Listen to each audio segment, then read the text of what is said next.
So tell me about Kubernetes cost optimization, difference between them and VM.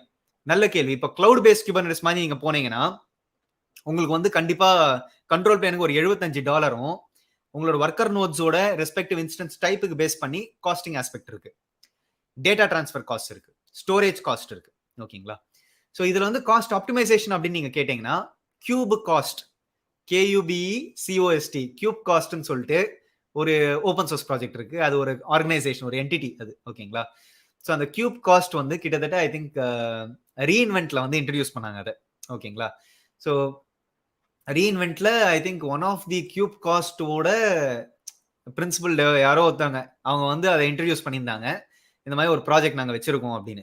So I would highly recommend அது வந்து நீங்க வந்து கிளஸ்டரை create பண்ணிட்டு KubeCostை install பண்ணிட்டு KubeCostோட டேஷ்போர்ட்ல எப்படி காஸ்ட் ஆப்டிமைசேஷன் பார்க்கலாம், என்ன மாதிரி ஒர்க்கர் நோட்ஸை நம்ம யூஸ் பண்ணோம் அப்படின்னா, என்ன டைப்ஸ் ஆஃப் இன்ஸ்டன்சஸ் யூஸ் பண்ணோம் அப்படின்னா நம்மளுக்கு காஸ்ட் கம்மியாகும், எந்தெந்த இடத்துல வந்து நம்மளோட VM வந்து மேபி நீங்க ப்ரொவிஷன் பண்ண VM பெரிய VMஆ இருக்கலாம், ஆனா நீங்க அதை அண்டர் யூட்டிலைஸ் பண்ணிட்டு இருக்கீங்க.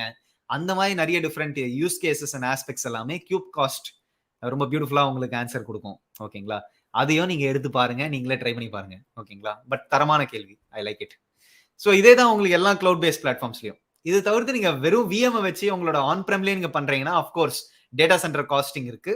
அது VMware நோட்ஸா இருந்தா கண்டிப்பா VMware லைசன்சிங்லாம் தேவை.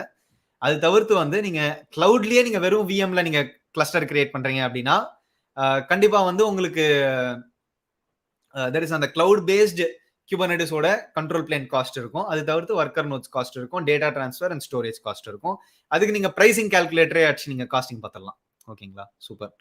So Siddiqali I am working as senior VMware administrator learning Kubernetes and Terraform for IAC. Wonderful. கண்டிப்பா நிறைய படிங்க, இன்னும் நிறைய நாலேஜ் இருக்கு, நிறையவே படிங்க. இதுதான் எண்டு அப்படின்னு யோசிக்காதீங்க. Kubernetesன்றது ஒரு கடல், கிட்டத்தட்ட ஒரு 10 வருஷம் உட்காந்து படிக்கலாம், அந்த அளவுக்கு அதுல கண்டென்ட் இருக்கு. So all the best to you. நல்லா படிங்க, மனசார சொல்றேன். ஆல் தி பெஸ்ட், நல்லா படிங்க. சூப்பர்.